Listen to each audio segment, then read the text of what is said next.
Yo, what's going on, everybody? Welcome to another episode of Sick, Scared, and Stupid. I'm your host, Jake Thomas, and I am freaking pumped right now for this guest today. Holy smokes. He's coming to us from the other side of the world, from tomorrow night, um, because he's plus 13, plus 14 in the time zone. He's 42 years old, and he's somebody that has embraced a low carb, high fat lifestyle since January 2010. So he's coming up on 15 years of doing that. Initially, just wanted to kind of plan and test some things in the low carb space compared to what he was originally doing as an athlete and as an avid runner in particular. But he found such drastic improvements during his experimentation that it kept him to stay there ever since. And most recently in September of last year, this Australian guy, ran 5 marathons in 5 days consecutively, and he did so fasted. His first marathon was on a Wednesday. His final meal was on Tuesday, the evening before, and he did not finish until 5 days later with 5 marathons in a row, and did not have a meal again until after that 5th race day. Holy smokes. And I thought I was cool. Without further ado, again from the other side of the planet, the man, Alex McDonald. Welcome to the show, Alex. Thank you very much, Jake. I'm so excited to meet you and chat with you today. Dude, I feel like this has just been coming. Like I feel the algorithm has gotten you and I to this meetup point about like talking about fasting and dry fasting and racing fasted and without, carbs and pushing that envelope and disruption in the race world. Like, dude, let's just go right to that stake of an item. 5 marathons, 5 days fasted. What the fuck? Yeah. So look, one thing, thanks for the intro. One thing I'll just correct you on there in terms of being an avid runner or this being a big part of my life. I'm absolutely not a runner at all. I chose marathons as a way to demonstrate what I'd learned. So, and to give you an idea, before my 5 marathons, I'd never run a marathon before. So my first ever marathon was the first marathon of doing this 5. Fucking guy. Yeah. Yeah. Well, now I really love you. Holy shit, man. So it was a very punchy goal, but the big question is, why would I do such a thing? Like what sort of drove me to do that? And the answer came from when I dug into the science quite a bit around our body's metabolism and how we function. The big sort of light bulb moment was learning that we actually we can access literally 50 times more energy from our fat stores than what we can from, call it, our carbohydrate or our glycogen stores. So that was a big thing because I'm like, right, the whole world is wedded to the idea of carb loading. So let's sort of jam as many carbs in before an event to ensure we have enough energy to get through. Now, what I learned was it doesn't matter how many carbohydrates you have, the maximum amount of call it glycogen or stored energy in the form of carbohydrates on your body is 2,000 calories. That's it. Doesn't matter how big you are, how small you are, like that's your body's capacity. Now, on your fat stores, on the other hand, like I'm lean. I'm like 14, 15%, which that's according to DEXA, which may not sound that lean, but according to like age matched, I'm in the top 3 percentile of like all males of 42. Sure. So I am lean. I don't have much on me, and my DEXAs sort of show that. And even still, I have, call it 100,000 calories of available energy on me. So I thought, right, if I've got 100,000 compared to my 2,000, and the whole world is wedded to the idea of only using this 2,000 calories, which is why you have to kind of eat and, have the gels and everything to keep you going to sort of top up because you tapped out on this fuel tank. I thought, well, look, if this is what the science says and there's a lot of evidence supporting it, how about there's only one way to test that out or to really prove it to myself, and that was like have a crack. So it wasn't a demonstration around, look, this is the best way to run a marathon. Not that wasn't my goal. Look, it may be, but I'm not a marathon runner. But it was, look, what can I do to demonstrate the enormity of those energy stores? So marathons was an easy one because, everyone knows how far a marathon is. It kind of clicks in the head. You say 5 and they're like, okay, that's a lot. And it was within my skill set, which is, look, everyone could run, walk. Like I wasn't doing it particularly fast, but it was about just covering that distance and just proving, what is possible once you adhere to a different playbook of like outside of that sort of carb loading paradigm. Dude, that's awesome. Yeah, and that's the truth about the boundless and essentially endless supply of energy that you have, that is your body, that Yeah. people don't understand. It's like you're taking things to load on you. You can only carry so much externally, right? Like the Mm. same thing with water, the same thing with if you're wearing a vest, if you're a combatant in the military, you can only carry so many magazines of ammunition. You might Yeah. want 10,000, but good luck Mm. lugging 10,000 rounds around, plus water on Yeah. top of that, plus maybe some food. You're going to be so weighed down, you're not going to be able to fight. Yeah. Similarly, here in the race world, not that it necessarily weighs a ton, the gels and powders and whatnot, but the Mm. need to have to refuel continuously Yeah. Yeah. compared to I'm literally just wearing this suit. And even like you said, no Yeah. matter how lean you are, you're still going to have more than 2,000 calories worth of energy to burn. Yeah. It's like, Yeah. wow, like why wouldn't you try to do that? But our conditioning is thick nonetheless. So for you, what, when did you decide this is going to be my Magna Carta experiment, and say like, all right, it's going to be five, it's going to be it's not just going to be one marathon. It's going to be five, and it's going to be 5 in 5 days. Yes. I need to start training for this. How long beforehand? What was your training like? How did you start Yeah. adapting yourself? Obviously, you've been eating this way since 2010. You were probably already fat adapted, but obviously the marathon is a little bit different. So take us Yep. through those steps. Yeah, sure. So the starting point was me becoming fat adapted. And like you said, I've been doing this for such a long time. And what I found was, look, the energy that I have just in my day to day is enormous. Like I've, and from where I was when I was eating a mainstream diet, it's like light and day, like night and day, sorry, I should say, difference between the two. So I came from a place of saying, look, I've got so much energy here. And you tell people like, I've got a lot of energy, you really should try this. They're like, yeah, okay. Like, Yeah. it doesn't really carry much weight. And I Yep. thought, look, what's a way that I can kind of demonstrate just sort of how much energy I really do have? Now, the idea for it, I have to send some credit to, there's a doctor in the UK called Dr. Ian Lake. He's a GP.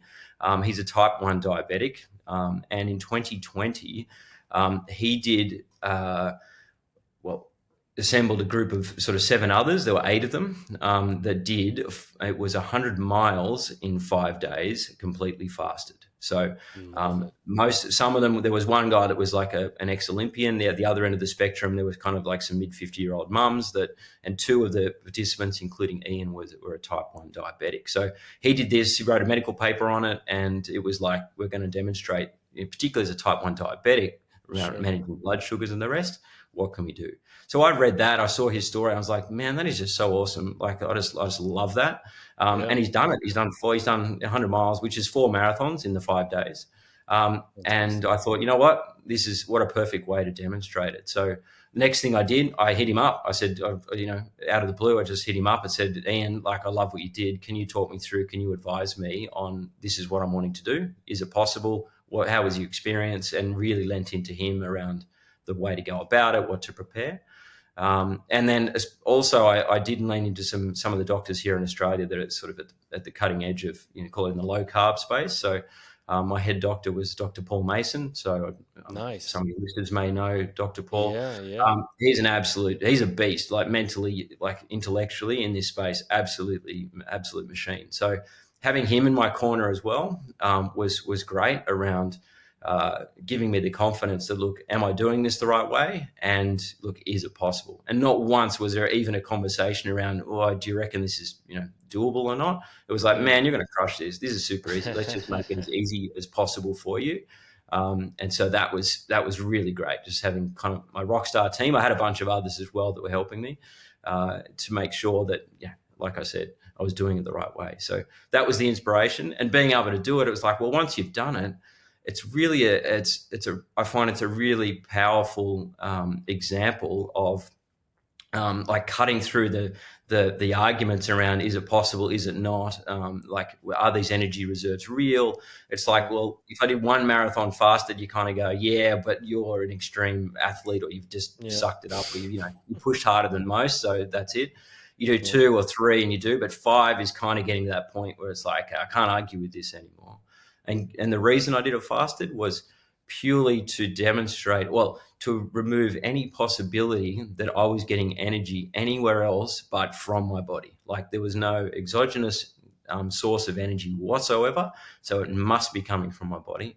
So it was a definitive way to prove that look, you can cover that distance, you can cover that workload over that time. And look, there are guys that have done that distance. Like there are guys that have done back-to-back marathons for 6 months. Like, Sure. and I'm not comparing myself to them, but what it is it's not just the distance; it's a 5-day period of fasting as well. So forget the marathons, just doing a 5-day period of fasting. A lot of Sure. people would just Sure. balk at that and Oh say, yeah.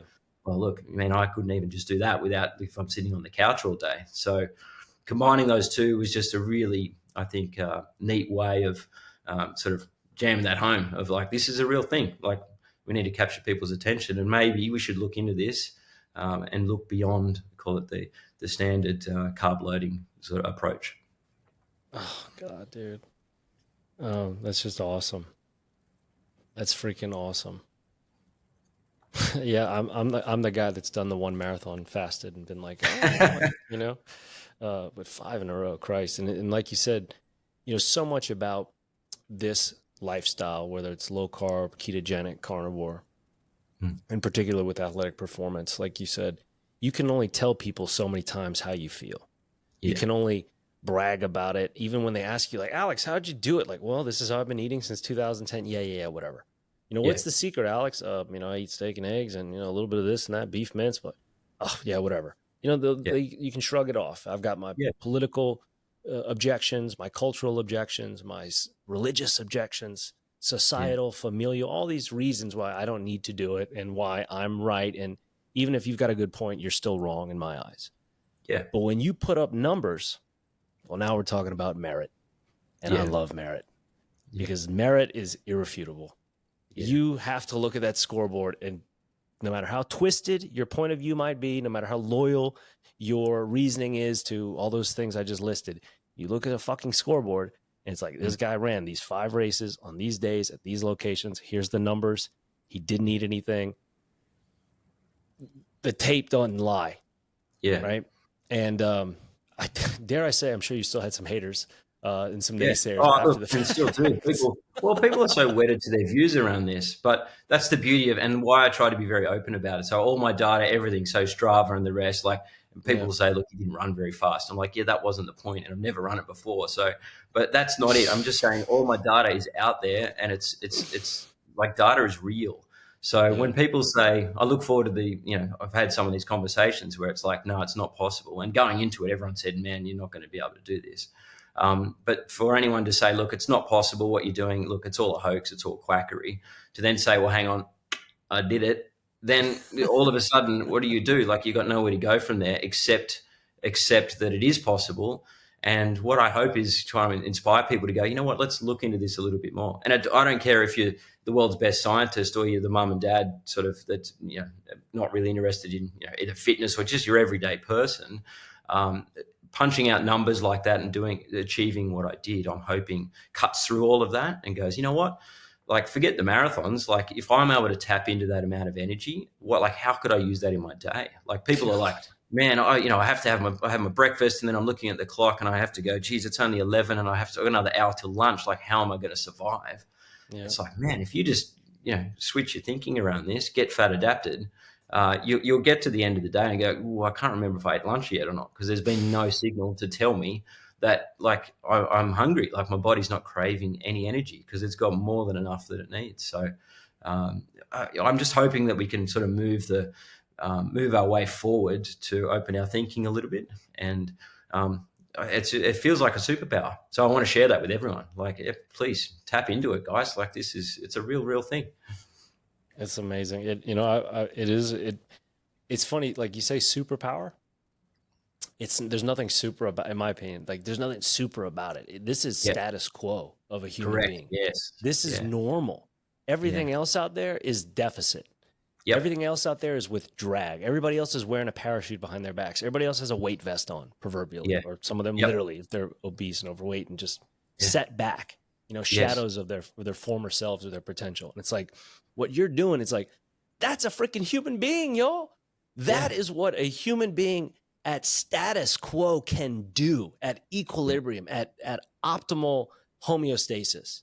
Yes. And it's like we all look at you as a superhero and as a super being and as a freak of nature, and he's a one-off and he's an outlier. And from what it sounds like, you're saying like, no, like this is all of us. And that's a sentiment I share with you. Nothing, Yes. when anyone says like, that's crazy, Jake, why would you do that? That's insane. I don't know. Only you. I'm sure you hear that every fucking day, Yeah. Alex. I always tell people, I'm like, dude, no, like this potential ability is in all of us. Like nothing Yeah. of what I think I've ever done is extraordinary, is more as I think it's possible for anyone else to be able to do it. If, like you said, if they just tapped into it, if they Mm. just believed in that, to know that this is innate to Yeah. each of us. So like for you, you know, besides that, you finished the race and like, what are you thinking? Were you like, holy fuck? Like, I mean, obviously you're like, haha, I knew it, but was it just like this amazing, I mean, what was that feeling like, man? Yeah, it was very satisfying. But just to like finish your point there, the way I think about it too, it's like there's that saying that look, in the world, in the land of the blind, the one-eyed man is king, right? Yeah. So Oh, I love it's that. that's kind of where I'm thinking. It's like the whole world, to to like really torture that analogy, has got their eyes shut, and I just happen to open one eye. Like imagine if you really attacked it. It's like I've done something that appears to be superhuman. But like you said, no, it's the status quo. It's just everyone's chosen to shut their eyes and like be working at a suboptimal level. So that's the exciting thing. It's like you don't have to do a lot to get this these abilities, and that's our status quo. That's how we should be. So, but to answer your question, yeah, look, when I finished, yeah, the level of satisfaction was huge. So it was a very aggressive goal. And look, having never run a marathon before, let alone 5, let alone fasted, it was like there was those moments of this is pretty punchy. Like, am I going to get there? So realizing that look, we've actually achieved this goal because it took a long time to plan and work my way up to it. Yeah, so that feeling, I dare say it's going to be a feeling I'll be chasing for the rest of my life now, because you cannot describe something like where you've just put all your energy and all your effort into something, and it was really hard. Like, I'm not going to pretend I did this like it was a walk in the park. Like, it's hard. I had to put my body through some stuff that it's never ever done before, and most people would never go into places I had to go to kind of just keep backing it up. But energy wasn't an issue. It was more like, man, my body's broken here because I've done more work than it had. I'd earned the right to be able to do. So Mm. the way that I describe that is like, okay, if you have set yourself a goal and say, like, this is the problem I want to solve. It's right, driving my car. Okay, I want to see how far I can drive on one fuel tank. And I might say, okay, I want to drive, look, 100,000 miles on one fuel tank, and I've solved that. Like, I've figured out that problem. That's fantastic. But what happens, like, you've worn your brakes and your tires out on that Yeah. journey. Okay. Yeah. So that was me. Like, I wore my brakes and tires out like in 5 days. And that was the pit that I'm talking about. It was really hard because, joint pain, ligament pain, because, man, I just hadn't earned the right to do the years of training that it would require to be able to put my body through that level of volume. So, yeah, 131 miles it was all up. I think that's so 212 Ks, which is a touch more than a marathon each, because when you do a marathon by yourself, you go, let's run an extra, just an extra few hundred meters just to make sure that we didn't just fall short. And so I can't claim that I've run the full marathon each day. Sure. Yeah. God, man. So for someone that's not an avid runner, what was your training like? What was your preparation phase? How long did you train for? And then once you started getting into them, take us through the races, take us through each day, what they Yeah, were sure. like, and Okay. what you were doing during them. Were you drinking water? Were you drinking water with Yep. salt? Did you have electrolytes? What was it like before getting started prepared, and then how'd you do it through? Yeah. Okay. Well, there's a lot to unpack there. So there's the training I did, and now that I've done it, I would probably change a whole bunch of stuff, which we can probably get to later. But the training I did was, look, I was very clear on my objective, and I didn't want to sort of veer away from that. So I didn't want to fall into the trap of, right, let's just try and run as fast as I can here and get like just bust it out because that's fun. It was, okay, my objective is purely cover the distance in the amount of time. So my training was, well, first thing, got to get the nutrition right. So I was super, super strict on pure carnivore, zero carbohydrates for about 3 months prior. And remember, I already had a baseline fat adapted. I was there, but I just cut out stuff like coffee. I didn't even touch, like nothing at all. It was pure, just hardcore carnivore. Because of how aggressive the goal was, it was like, I don't want to, jeopardize my chances because, I just caved one day and went, I just had a little bit of something because I felt like it. Yeah. It was like, no, Yeah. we're on here. And the beauty of that goal was it meant that I had to be super strict about it. I find if you set a really aggressive goal and make it public, then that keeps you really honest about your Oh, yeah. workload. I think it's a bit of a mental trick, a mental hack to get you where you need to be. So, and the training I did was like low and slow. So I was running to a heart rate the whole time. And where I wanted to be was targeting like a zone 2. So that's for anyone that's familiar with endurance training. It's kind of like that. They call it the fat burning zone, but it's that zone where look, you're working hard. It's not a walk, but it's a run, but you're sort of comfortable. You can still have a conversation while you're running. Is probably the easiest way to describe it. So my goal was like just stay at that level for 2 reasons. One is I can manage my call it depletion of energy because I'm like, is this real or not? It's never been done before, so I don't know. Hand on heart now, I was like, man, I'd do this again. I'd try and crush it. Like energy was never an issue. I barely even scratched the surface. So that was not even a worry. My real concern was injury. So I didn't want to pull muscles. And even all my training, every now and again, because you can't help it being, testosterone kicks in, you're like, right, let's just punch out a fast K and do something. I'd do that and blow up like calf muscle or one of my bigger muscles, and then I'd be out for 4 weeks. So in my training, so I thought, you know what, the last thing I want to do is to do that during my marathons, because again, my clear objective was cover the distance in the amount of time or the 5 days with the fasting. So I didn't want something else to jeopardize my me achieving that goal, which is not energy related. It's not being fat. Like it has nothing to do with what I'm trying to demonstrate. So low and slow was the plan, and how can we get there? And then look onto the marathons. Once we got there, the big things were the only things I would consume was water and salt was definitely my superpower. So I did lean into. There's a guy, Sean Safanovsky, who's or Sakanovsky, I should say, in South Africa. So he's an endurance cyclist, absolute beast. Like he pumps out numbers. Pumps out numbers that no one believes are even possible. So he's like at the limit for sort of, it goes for like 10, 11 hour rides. Like his average ride length is like 7 hours. Anyway, I was like, you're a beast, man. This is great. So I hit him up. I was like, hey, look, can I just pick your brain? How do you go about this? Like you're on a bike, I'm running, but what do you do? And he talked me through a lot of that. All my principles were sound, but he said, look, salt is his superpower. Like that's his secret. And he's like cranking it. So the guy intentionally wears black when he rides so that he can see how much salt he's got on his body that's been like sweated out, and that's kind of his measure. So he does that intentionally. So thanks to him and look, and my doctors as well, Dr. Paul and a bunch of others, they were like, yeah, got to keep the electrolytes high. And often people think electrolytes is like the sports drinks and that sort of stuff. Electrolytes is like it's salt, potassium, magnesium. Like forget all the sugar, all the other stuff. That's all it is. So keeping that really high. So to give you an idea, I was having between 6 to 8 teaspoons of salt per day, and I'd mix that in my water bottles. I'd have some with in capsule form, but the idea just keep it high because I don't want to get low on that. That would be difficult. So yeah, marathons. Look, first marathon was kind of like the Mike Tyson thing. Everyone's got a plan to get punched in the face, which was about 30 Ks in. I was like, man, my body was screaming at me. My knee was gone. I was like, oh, this is real. And look, what I wasn't expecting. So I did it in September here, obviously down under in Australia. That's like spring coming into summer, but it's still reasonably comfortable temperatures. And forgive me, I'm not great on the Fahrenheit, but it was a heat wave during that period. So in Celsius, it averaged between sort of 33 and up to 38 degrees, which is you're kind of like, I think that's kind of high 90s. Where you're going. So I wasn't expecting that. No. So it was super hot. So yeah, end of marathon 1 was that moment of, okay, marathon's a really long way. Like I now know that, and I got to bust out 4 more of these. So there was that moment, and I thought, okay, right, this is real. And so then, right, next day was right. We've got to back it up. So mentally, day 2 was probably the hardest because it was like, okay, I now know how hard they are.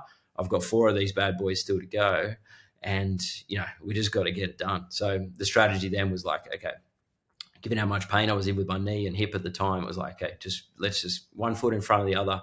And I said to myself, like, you have no off switch. Like, if you just do not stop, you will get there. Like, end of story. There's just there's no other option. And there were a few other mental games that I had to play to kind of get me through. Just those kind of moments, because they're long. I'm running slow, sort of 5-6 hours, right? It's a long time on your feet. And look, I'm not running with a pack. I'm not running with a peloton. I'm running by myself with the first four. So that was it. So, and look, as we went through, the other thing that really started to kick in was, so I tracked everything, and so including my sleep. So I thought, look, I'm doing a lot of exercise here. I'd just be crashing at night. I'd just be absolutely wiped, and then I'd get up and go again. It was the opposite. Once the ketones kicked in, man, I was so wired. I was pumped. I couldn't sleep. I wanted to do stuff. I was buzzing. I'm like, no, I need to sleep because I got a marathon to do tomorrow. And it's the worst. And then the more you tell yourself, I have to sleep, so go to sleep, and then it gets harder, and then it's just this is a disaster. So every day got kind of a bit harder because I got with the sleep, because I was so wired, and I'm sure there was some, I'm putting my body through a lot of stress, so that didn't help either. But as the temperatures increased, it got significantly harder. The hottest of all the marathons was marathon number 4, and look, a funny story from that one was, where I was running around where they hold the Western Sydney Marathon here in Australia, and they actually hold a lot of triathlons out there as well. So picture marathon number 4 is a Saturday, and that actually shut the venue where I had been running, because they're hosting a triathlon. So I was like, that's fine. So I did a figure 8 loop. One sort of half of that figure 8 was around this where the triathlon is being held, and the other half was around, it's called the Nepean River, just right adjacent to where the course is. So I did a figure 8 because it made it a bit more interesting. So with the marathon or the triathlon being on, they actually shut the regatta centre, so I was limited to just running around the river. So now it was 38 degrees, and being a Saturday, they held a festival that day, and they were barbecuing, smoking barbecue meats all day. So I'm like, man, it's so hot. I'm 4 days in, haven't eaten, and they're smoking meat. I was like, and it was that moment of, and I'm sure you've had that in your own experience, where it's like, you know what, throw something else at me here. I genuinely, what else can you throw at me? Because I'm not giving up, and I'm doing this. We're just going to keep going. So you have to laugh to yourself and go, you know what, if I could have planned all the things that would have made this even harder, that they would probably be up there. But when you get through a day like that, the level of satisfaction is just that little bit higher than otherwise would have been had you not had those adversities thrown at you. So it's I appreciated every one of them. It's like, okay, come on, bring on something else here, because I'm in the zone now. I was waiting for you to say, you're running by the river and that a bunch of crocodiles ran out or something. I'd be like, fucking Australia, of course. Oh, no, it did. Yeah, not crocodiles, but I had snakes. So I had some black snakes. Brown snakes? No, black. So they're red belly black snakes. So they're one of the most poisonous snakes in the world. So I tell you what, when you're in the zone, just running, moving along, and then you see one of those guys coming at you, it's like... Only in Australia, man. Oh, God, that's great. But yeah, talking about what's his name? Stefanovsky, right? Sakhanovsky, yeah. Yeah. His numbers are crazy. His FTP is amazing. His wattage is amazing. Yes. Yeah, he's a bad mofo. That's awesome that you got to connect with him for sure. Yeah. The barbecue and the heat and all that, it's it makes you just kind of look up. When it happens to me, I just kind of give a nod to the gods, and I'm like, okay, you're funny, hilarious, but it's not stopping me. I'm like, oh, really? Freaking 40 degrees outside had to be. We had to have a heat wave this week. Oh, well, it's like, well, I guess we'll just have to cancel the event then. Not an option, right? So I'm like, well, the show's got to go on. And then, if I'm running and freaking red belly black snakes, I'm like, oh, anything else you guys want to throw at me? Fucking one of the most top 3 venomous snakes on the planet, chases me around here. And then, and some barbecue. Perfect. I'm not hungry at all on day number 4 of this. What are there, fast cars and scantily clad women that are going to be popping up, and what's next, right? Yeah, man, definitely been there. And then the other side of that is, Alex, just quit. Nobody's going to know. It's okay. Just go have a bite. Nobody's going to know. You can sneak a bite in and nobody will know. I have that voice too. That voice of Jake, just Alex, your knee hurts, your fucking hip hurts. Just take a rest, man. Just stop. You don't have to keep going. You have nothing to prove, dude. Yeah. You've already run No, 3 days. You've already done I know four that days. voice. I know that Yeah, voice. you have nothing to prove. I call it the little man, right? So the little man is in your head, and he says all these little things, right? But what I've learned is that, over the years, like whenever everyone has, and you cave into the little man and you're like, okay, Oh I'll yeah, listen to what he has to say, we're in. But the noise of that little man at that time makes a lot of sense. But the feeling of when you listen and you cave into that, the little man's talking to you in those moments for a few seconds, but the knowing that you've caved lasts you for years afterwards. It's yeah, like forever. I will know that I didn't do it the right way, yeah. or Maybe I caved. forever. Or that moment, and that part stings so bad, way more Yeah, than that little man or whatever. That little bit of joy or whatever by listening to that little man at that time. So yeah, I managed to. I think I'm pretty good at controlling that now. And so in this case, I turn it around. It's like the little man in my head now is like, "Come on, let's throw something else at me. Let's do this because, man, this is going to be good. Because you know what, my story is going to be even better after this. No matter what yeah. happens, like the more stuff that goes bad, everyone wants a good story, and it's like it's just adding another element. So switching the mindset to go, well, let's embrace this stuff, welcome them, like bring it on. Totally. I think is a really, really powerful one. And once you tell yourself that's how you're thinking, it's like, right, man, like the idea of giving up now is just laughable. Like we're punching this out. If it's like if he's not there, you're not really pushing it. You know what I Yeah, mean? Like it's yeah, like that's like if you can see it in that moment as like, dude, this is the best validation you're ever gonna get. yeah, This yeah, this temptation, this whisper of sweet misery that's like, it's okay, just quit. That yeah, temptation, that's validation. That is validating your work. That yep, is your body trying to say, please stop, or the little man, like you said, saying, come on, just stop. yeah, Like we're yeah, overworking here. But if in those moments, like you can see that into anyone else to say like that voice, mm, that's the pat on the back. yeah, That's the yeah, it is. attaboy. It's Yeah, not going to be this, oh my God, I broke through and this is amazing. Like, no, you're going to get this, hey, you should quit. Just yeah, give in. You don't have to prove anything to anybody. I yeah. love that And though. look, But then you start looking for them. and then like I think a lot of the people, even with sort of marathon training, that like you think, okay, the hard part's pushing in when you're stinging, it's really hurting, and we're going to Yeah. go like that. I mean, that is hard, but the other part is it's like I'd have to do my runs before my kids get up because I'm a dad and like I'm trying to fit this in around my normal day. Fucking As long as love I it. dedicate my life to it, so it was like, then what's the time of day I can actually run? So I get up 4 a.m. I get up and do it. And so remember, I did it in spring, so I did all my training through a lot of my training through winter. So you're getting near, like I've got photos of me with like it's 3 degrees outside, and Nice. so it's those moments of like it's not the push part, it's that moment where you're lying in bed, you're comfortable, it's 4 a.m, it's dark, and there's frost everywhere, it might be raining, and you go, I'm getting out of bed, like I'm getting this, I'm doing it today. Like they're the bits, and they're the bits you get that little tap on the back after you do it. You're like, man, I crushed it today, because I may Yeah. not have run that well, but you know what, I didn't give in to the little man, and I got out of bed and I just turned up, and turning up is like everything. So Everything. you train your mind, like on the event it was like, well, every one of those days that I got out of bed when I didn't want to, like as if I'm going to stop running on day 4 of a marathon now, because I've done a few months of you know not taking the easy option. Like I'm Yeah. not giving it now. Like we're there. Of course. So Yeah. you get through that day 4, Yep.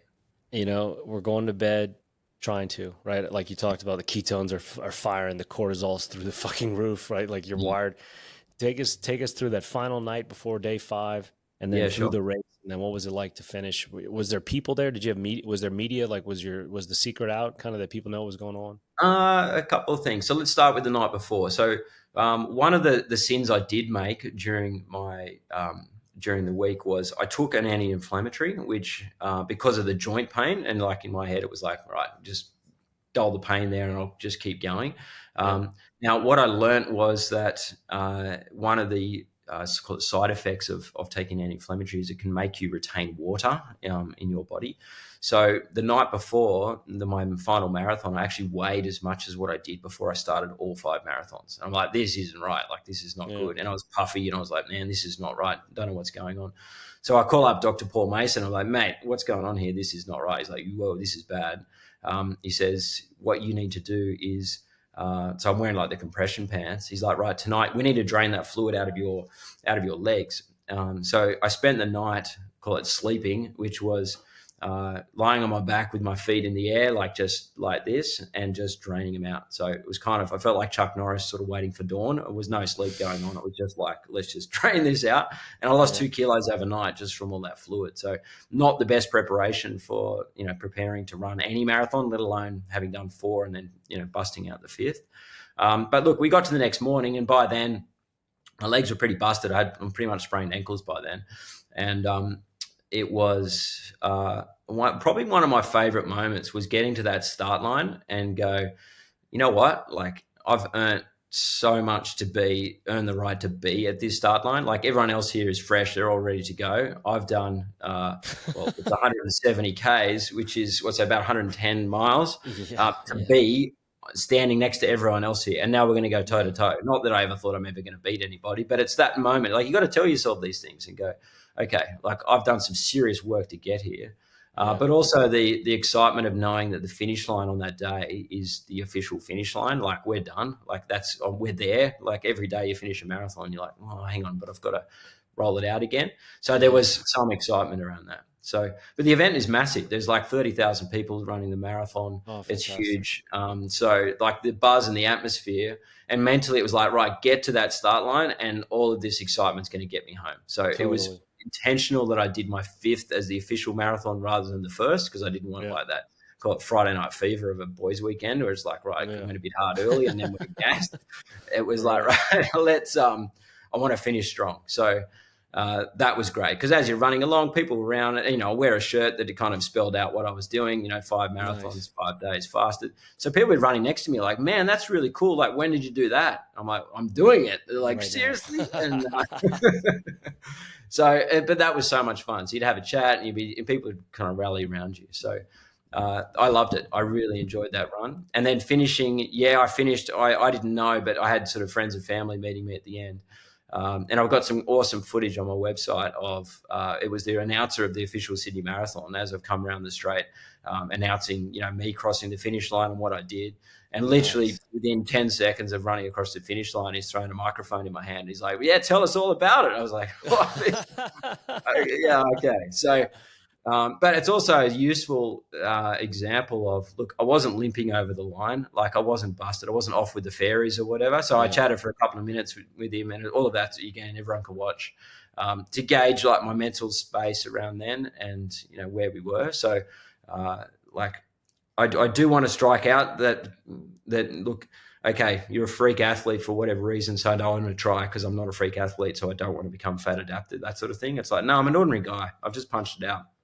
I had to lift. I had to do something hard, but and I did it, call it pretty, like, my body was broken, but mentally super sharp. I had no issues with any of that. And honestly, the hunger wasn't that bad, even with the barbecue on the day 4. Like, I never really got past if you call it 10, it's like I'm ravenously hungry, and a 0, I'm, not even on the radar.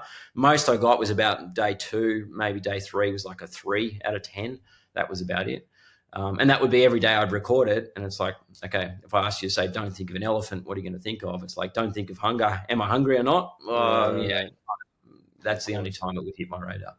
Yeah. So, but yeah, really exciting finish. And yeah, it was a really most amazing feeling of my life, I have to say. Like, in terms of that personal achievement, it was huge. God, I imagine, man. You paint a picture really well, so I can feel it for sure. Mm-hmm. How long after the race did you eat? And then what did you eat? What was that meal? And what was it like? So before I did this, I teed up with my butcher. I bought like the biggest tomahawk steak, like, call it, it was like 1.5 kilos. So what's that? So like 3 pounds or something. Oh, yeah. I was like, you know what? I'm going to absolutely destroy this thing pretty much 10 minutes after I cross that finish line, because I'll be ravenously hungry. I finished the race. And I was like, I'm not even hungry at all. Like, not even close. It was a bit of a fizzer, really, because I was like, I bought this steak and I was like, I'm not going to do it justice. Yeah. And then, so I finished the race at sort of, call it 1 o'clock in the afternoon, or 1 or 2, whenever it was, early afternoon. And I didn't eat until about 6 o'clock that night. And even then I was like, right, I can't touch the steak. I'm just not even it's not going to be worth it. Like, oh, let's save it for when I'm hungry. And I had a couple of hamburger patties and 3 eggs, and I couldn't finish it. Like, I was just, it was bizarre. And it took probably 2 or 3 days to get my appetite back. Like, two Yeah. hamburger patties and 3 eggs. Like, I'd eat 6 hamburger patties and 8 eggs in a Sure. normal Sure. sitting, right? Easily. And so for me, it was bizarre. And the only reason I ate that night wasn't because of a hunger signal. It was like the logic of, hey, mate, you haven't eaten for 5 days. You probably should. But there Mm-hmm. was no signal to tell me to do so, which I was just like, I'm just telling how it is. It's not, I'm not saying it's the right way. It's just, I just didn't feel it. Like, I wasn't hungry. So yeah, I think that surprises a lot of people. It's like, and definitely surprised me. Heck yeah, man. Like you hit the nail on the head saying, I felt like I should eat because, hey, mate, you haven't eaten in 5 days. You should Yeah. eat. You Yeah. should. You should be hungry. But like you said, you didn't have hunger. You didn't have the signal of hunger. Like that's, I think, one of the hardest things for people to accept in the fat adapted world, and particularly with if it's a mono eating or carnivore diet where they your own body's feelings are going to be the hardest part about the diet. It's not about Yeah. the discipline of adhering to it or the quote sacrifices or decisions you make of doing this or not going to those places. It's trusting your own damn feelings Yeah. because they're going to argue or be contrary to what your beliefs are and to what your thought patterns are. Even like you said, your thoughts were saying, I should be eating, I should be hungry, this is weird that I'm not. But your Yeah. fucking body, as perfectly in tune as it was at that time, which it probably never was like that in your life, it was Yeah. never that acutely sensed, never that like humming and just in perfect clarity and harmony, is Yeah. saying we're not hungry. Mm. Yet there's the mind going, we should be eating, this is not good. Like that's that's the drive home that I think everybody should understand. And that you don't have to run 5 marathons in 5 days fasted to understand that, Mm. because we all go through it every single day. Mm. Hey, you guys want to go get some food? Yeah, sure. Without even thinking, we say yes. Hey, Yeah. you want to get a meal? Yeah, let's do it. Are you even hungry? Or are you just going with the flow? Are you just conditioned? Are you just in this habit? Are you just bored? Are you Yeah. mourning? Are you happy? Are you sad? Are you celebrating? Are you whatever? Are you just doing it to do it, As opposed to having that real just, indecisiveness, not indecisiveness, but like you were so sure and certain you weren't hungry, but here are these, whispers saying like, we should eat. This is weird. Like, but yet Yeah. your own feelings are telling you, no, man, we're good. Yeah. Yeah. And look, the bit I'd add to that is, like, your average person eating the sad diet, the standard American diet, they're going to have those hunger signals every hour, like 2 hours after eating, because like, Yeah. they kick in. So the idea of not worrying about hunger is like foreign, because it is every 2 hours it's going to kick in. It is actual Yeah. thing. So part of my message is like, don't just stick with call it the fasting element, what I've done, or like eat the standard American diet and then go, right, I'm going to apply or do what I try and do what I did. It's like, no, you're missing the point. You got to get all of that stuff right first, get your body adapted, and then all of that other stuff just becomes really, really natural. So you can now, on a standard American diet, you've been shortcutting all of your body signals around satiety and your hunger. So now you're not shortcutting anything. Your body's working as it should, and you can actually rely on those. So that's the part that's really liberating. It's like, right, there's less mental push around. I have to eat or stretch out. Like, okay, I won't eat. I won't snack today because I need to get through to lunch because I'm being good, so to speak. It just becomes so natural. Yeah. Yeah, man. Amen. Well, Yeah. 5 marathons in 5 days fasted. So what do you do now, Alex? What have you done since, and what are you doing next? I mean, where do you go? So Where do you go from there? Shit. where do you go from here? Well, look, I'd love to chase that feeling again of like just what I've learned is like the most satisfying things you ever do, the things that you're most proud of. And you ask anyone this, what are you most proud of? They're not going to tell you the easiest thing they did. They're not going to say like this amazing holiday where I lay on the beach, or like, it's not that. It was something really hard that they did, that they pushed themselves, and that's a genuine satisfaction and genuine joy when you do get that. So I'm a very big believer now, having done this. Like the genuine joy in life doesn't come from the easy stuff. It's like hard work is, I call it the joy is dressed in, disguised in hard work. Yeah. So it's like, right, how do I chase this? Or like, how do I do this again? So again, don't take the easy option. And like, what are we going to do? So for me, look, I've never run a proper marathon. As silly as that sounds, it's like, well, maybe I should try and do a quick one and see how we go. Like just because, I've never trained for Yeah. that specifically, never done it. Just another Yeah. thing that I could do. So that could be something fun. But it kind of gets your mind sort of ticking over. It's like, what other things can we do? Like, given you put something on someone's radar that they thought was impossible, it's like, well, where can we go with this? And even more exciting is, look, where could others take it? Like, give me a genuine Yeah. runner that is like an absolute beast, and they apply these principles. Like, how far could they push that? And like, I'm so Yeah. excited about that, and I'm hoping what I've done gives them, that courage to be able to just try it. Because people say, oh no, people haven't done it, the numbers aren't there, no one's ever done this. I'm like, yeah, you're talking about billions of people that have done it in the carb loading world over the last sort of 40, 50 years. Yeah. And it's a handful of people that have even toyed and the fat adapted. So just on the like the law of numbers there, like the sheer weight of numbers, the idea Yeah. of blowing it away when you've only had a handful of people ever try, it's like, okay, come on, let's give it some time.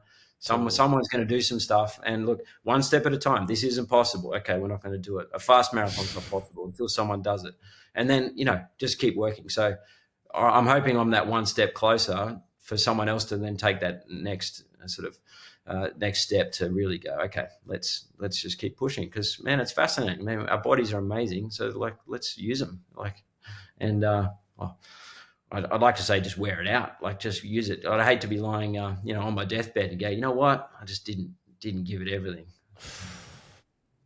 Yeah, Man, that's awesome. God, that's awesome. I mean, it hits home for me hard. It makes me think like this guy's blazing the trail. He carried the torch, and the first thing he wants to do is hand it off, in the sense of like, no, somebody else do it. Somebody else try it. Like I'll keep doing it, but like you said, I'd love to see somebody else go. I mean, the selflessness that's in that, man, as opposed to, standing on the top of the mountain, beating your chest and saying, fuck the world.